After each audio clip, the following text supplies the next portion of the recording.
Um, we are Unit 3, 1450 to 1750, the early modern period. So this covers basically the rise of the West as a truly global power. And that starts in Chapter 16, the world economy. This was trademarked by the East India Companies, founded by Western nations. They were chartered trading companies given monopolies by the home country. They were semi-private, very little regulation, which is why they had so much power and basically operated like independent governments. The British and Dutch were pioneers in this field. These were driven by the economic doctrine of mercantilism, or mercantilism. Most people say mercantilism. We've gone over this several times by now, but this was driven by the core nations like the British, limiting non-colonial imports and driving exports up.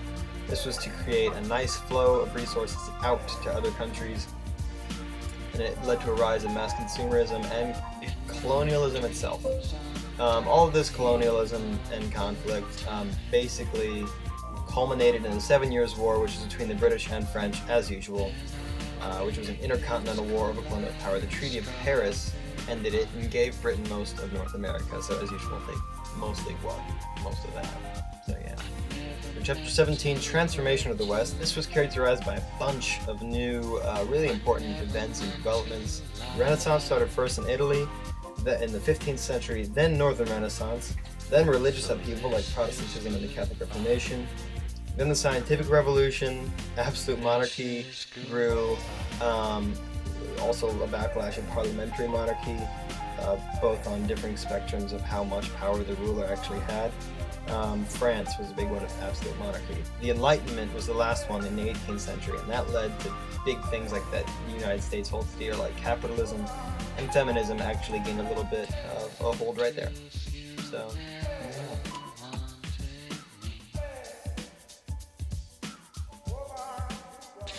Alright. Chapter 18 is the rise of Russia.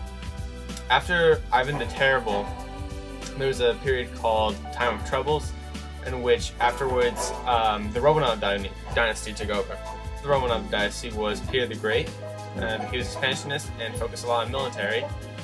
The big thing about Peter the Great was he really wanted to westernize Russia. He had an autocratic system, and he freed the state from complete dependence on the aristocrat officials. Catherine the Great was also of the Romanov dynasty. She's what defined Russia at this time, because she expanded a lot. She was flirted with the idea of westernizing. We gave new powers to nobles over serfs. She also oversaw the partition of Poland. Chapter 19, Early Latin America. Exploration of Latin America and South America was headed by Spain and Portugal. With the colonization of those two, you see the Columbian Exchange, which was the exchange of crops such as corn and animals from America to Europe. We also see the encomienda system, which was a semi-feudal forced labor system set in place by Spain, which ended in 1620. Spain and Portugal were able to control and expand and really dominate their empires in South America and Latin America because of the silver that they found there. The Sociedad de Castas, which was the social system, and you had white military leaders from Europe in Latin America, and then you had mixed races, and then you had your slaves and your indigenous people.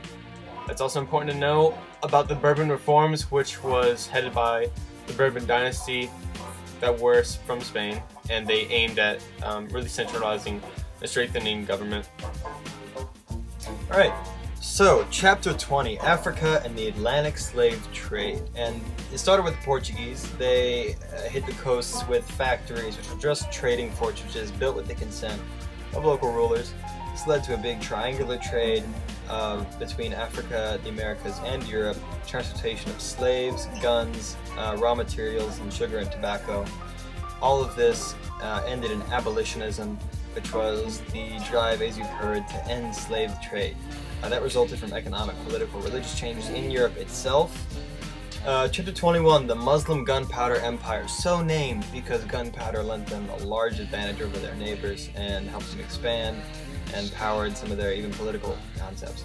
So they had three main ones: the Ottomans, the Safavids, and the Mughals, or Mughals. The Ottomans were the ones who had most direct contact with the West and were probably the center of Islamic civilization, the biggest rivals to everyone. They had the slowest decline as a result, and they were founded during the fall of the Mongols, like most of these dynasties were. Oh, that's Thanks. Yeah. Alright. The Ottomans were mostly around the Mediterranean area, if I didn't already say that. And the Safavids were the chief rival of the Ottomans. You don't hear about them as much because they were defeated by the Ottomans in the Battle of Chaldiran, which limited their space to modern-day Iran, pretty much. They were advised militarily from the West, so there was a little bit of Western thought here. Mughal Empire was United India, and that was a major trade destination for Europeans like it is today, and it was before then even. Janissaries were the gunpowder infantry units, legally slaves, but they were educated and grew to such a position that they were essential importance in the military. And finally, Akbar, a Mughal ruler. He was very tolerant with religiously and with women's rights. He was very modern thinking in that sense. Chapter 22 is Asian transitions and isolation. You learn about the Asian Sea Trade Network, which was between China, India, and Africa, and there's just three specific points. There was no military force there to kind of push it forward. The first people to do that were the Portuguese, and they learned that didn't work. And so the Dutch figured that if force wouldn't work, that they would work as the middleman. So the Dutch trading empire worked as the middleman between trading of those three nations. I can't pronounce it, Stephen. Can you pronounce Tokugawa? During the Ieyasu. Right.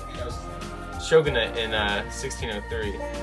United Japan and focused on Japan's isolation from the world. He banned Christianity also, which I guess is quite significant. Stephen, if you have anything else to... This is our final chapter. Have a great day, everybody. Have a great... Have a Have a great day. I get the last